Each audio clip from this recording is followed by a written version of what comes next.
Welcome to another episode of the Meal Prep Monday podcast. I'm your host, Allison Schaaf. Today, I'm talking about creating a safer home environment and reducing the toxin load within the home.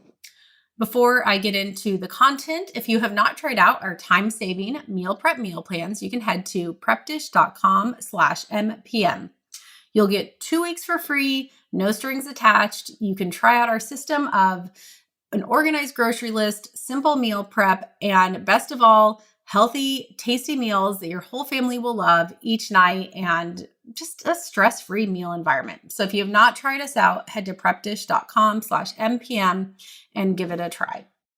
Okay, so this episode today, I'm going to go through, I actually made a list of 8 different ideas and things that I'm currently doing within my home to make it a safer environment. You know, on this podcast, we talk about food and, figuring out ways. I mean, one of the big goals with Prep Dish is to provide you with these like healthy, real food meals, to get rid of a lot of the additives and processed foods. And I think when you're looking at that, kind of one of the next things to look at is the home environment. And, are there some simple ways that you can improve the safety of the home environment? And I'm looking through my list, and 2 or 3 of these actually don't even cost anything. So that's kind of a nice bonus. Some of them are just kind of things that you can do really easily right now.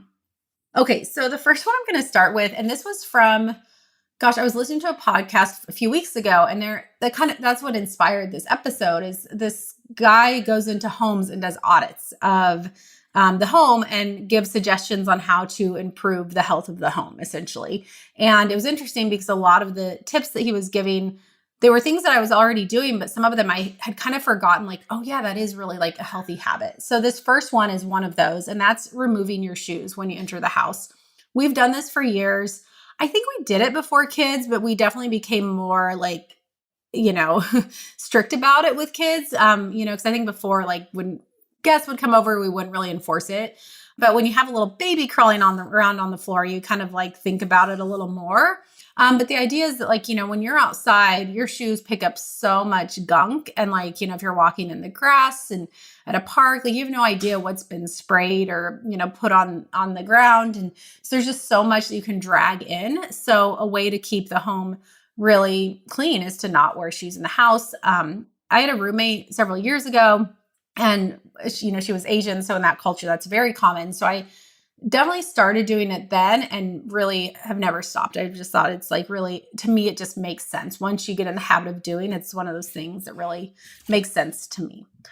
The second one is, it's kind of more of a broad category of EMFs, but figuring out ways to reduce exposure to cell phones and Wi-Fi and just a lot of things that we're exposed to these days, and figuring out ways to do that. So within our house, there's a few things that we've done. One is getting our Wi-Fi set on a timer. You can also just unplug it at night, but ours automatically shuts off at night and turns back on in the morning. We also, try and keep our phones away from our bodies. Like right now, my phone, is not near me. And when I'm with my kids, especially, I try and have that be the case. And at night, also having it be not in the room and on the other side of the house sort of thing. We also have a kill switch that switches off all the electricity in our house. And I don't think all of this exposure is necessarily bad. I just think that the exposure is so constant. So I like the idea of at night, my body gets a break from it, and then during the day, yes, I'm, we have our Wi-Fi on and I'm on my phone and, doing all of these things, but, having some breaks so that my body kind of has this time to rest. So kind of a few different ideas within that broad category of reducing EMF exposure. The third one is cleaning products. So we have made the switch to 90% of what we clean with is something called Force of Nature. So I really like this. It's this little pouch that you get, and I'll link it in the show notes. I know I'm probably not going to do a great job of explaining it, but you basically have to make it fresh every week or two, but it just really uses water. So it's almost sort of like cleaning with vinegar, but it doesn't have that vinegar smell. And it kills 99.9% of germs. It's this thing called hypochlorous acid. And so it's really good at killing germs, but it's also very gentle and not like, something like bleach or something like that that's like super toxic. This is like really, it's not one that I've seen, where they spray it in your mouth and eat it, but it is very like, and it, we're making it. So it's kind of just like this one ingredient. It's not a bunch of fragrances or preservatives or dyes or anything like that. So anyway, we made the switch to that, I want to say like 2 years ago. And I've just like really loved this Force of Nature cleaning product. So I will link that. You can do your research. It's kind of one of those things. I researched it really heavily when we first started using it and just haven't looked back. The fourth one is laundry detergent. Molly's Suds is the brand that we use. Again, it's just like really kind of simple ingredients. One of those switches we made years ago, and I've really enjoyed that. I will say we did switch. They have a peppermint and then they have the unscented, and we used to use peppermint, but with babies, I think, maybe my kids at the age they are now would be okay. But with babies, they actually suggest avoiding peppermint. It can be a little irritating for their skin. So we did switch to the unscented, but I really like Molly's Suds. Number 5, I included this. So we've already gone through potty training. So no longer, but for years, we always use cloth diapers with both of our boys. And I don't know, and do what works best for you. But if you've ever been curious and you want to try, it's one of those things that I do think once you get in the habit and it's something that you do, it's not that time intensive. And I think for the return, I think is pretty great on that, like having my kid only like having their skin contact with cotton versus whatever's in those diapers all day long really put my mind at ease. But full disclosure, we have childcare. So like, I'm not always the one doing it, but even when I am the one doing it, we still do cloth diapers. And just throwing it out there is something to, if you're interested in trying, I would suggest trying it. It's something that I've always been really happy with. And like I said, once we started it, it just kind of became, something we didn't have to think about. Number 6, using microfiber for cleaning about everything. We kind of have 2 separate tubs of microfiber, one for the kitchen and one for cleaning other things. And the thing I like about microfiber is you can just use microfiber in water. It's actually going to pick up a lot of the germs. And again, just like an easy way to, one, cut down on paper towel use, which is not necessarily toxins in the home. That's more like an environmental concern, but still nice to not be using as many paper towels. And then also, it does actually kill some of the germs. So you don't have to worry so much about always spraying things. Number 7 thing that we do is we use cloth napkins. This was something growing up. I don't even know if we owned cloth napkins. We always used paper.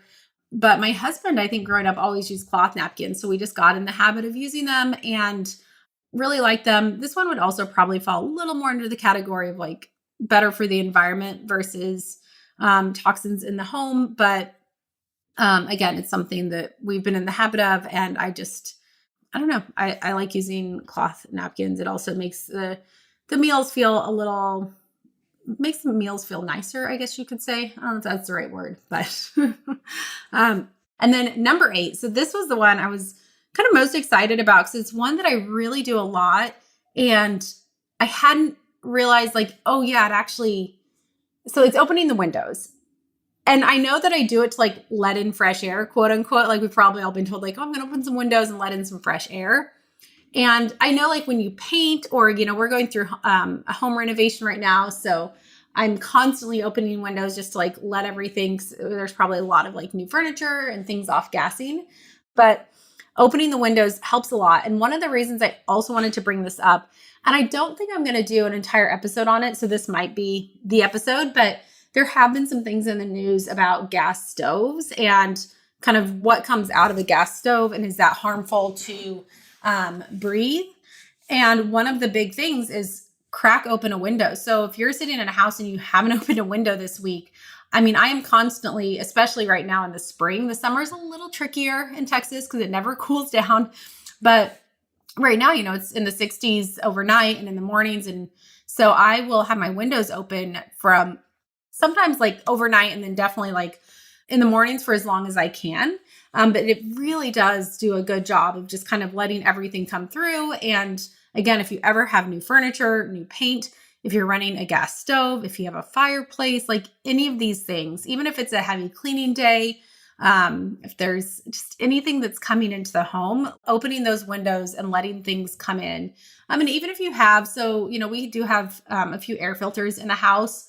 And from what I understand is when you open the windows, even if you do have the air filter going, like it's actually good to do both at the same time. Like they both are really helpful. And I was a little afraid like, oh, if I have the window open, I shouldn't really run the air filter, but my understanding is actually you can do both at the same time. So maybe look into your air filter or what they recommend. But yes, opening the windows, another one, totally free, but it can make a big difference in the, safety and health of your home just by letting in some fresh air. And again, this is one that if you're like me, it might intuitively be like, oh, it's really nice to open some windows. And I hadn't really fully linked all the loops of like, oh yeah, and it really creates a healthier home environment by kind of letting everything cycle in and out. And this might also depend on where you live and, what what the environment is like outside in your windows. But in general, letting in some fresh air is number 8 on my list. And that rounds out my list of creating a safer home environment. So hopefully there was something in here that you picked up. I'm sure maybe some of these you're already doing, but maybe there's something in here that is new to you. If so, you try it out, let me know. You can find me on Instagram at PrepDish. We also have a Facebook page, so feel free to start a chat on the Facebook group and we can talk more about this. If you have any other ideas, I'm always open to hearing what all of you are doing as well. But that's all I have for this week. I will be back again next week with another episode.